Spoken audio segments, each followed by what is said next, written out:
పశ్చిమ బెంగాల్లో అసెంబ్లీ ఎన్నికలు పూర్తి కాగా మే 4న ఎన్నికల ఫలితాలు విడుదల కానున్నాయి. ఈ నేపథ్యంలో టీఎంసీ అధినేత్రి మమతా బెనర్జీ కీలక వ్యాఖ్యలు చేశారు. పశ్చిమ బెంగాల్లో గెలిచేది తృణమూల్ కాంగ్రెసేనని ప్రభుత్వం ఏర్పాటు చేయడం పక్కా అని కుండబద్దలు కొట్టారు.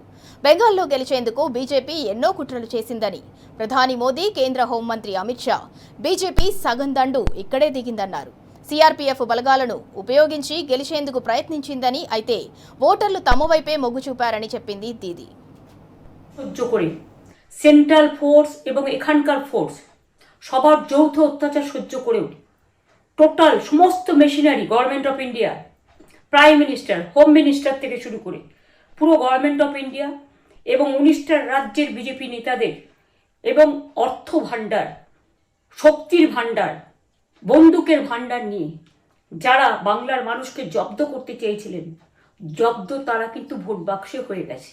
আমি আপনাদের নিশ্চিন্ত করে বলতে চাই, যেটা টিভিতে দেখাচ্ছে এটা বিজেপি অফিস থেকে কালকে বেলা 1:08 সার্কুলেট করেছে।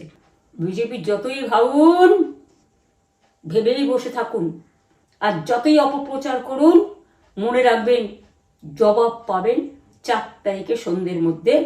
অপেক্ষা করুন।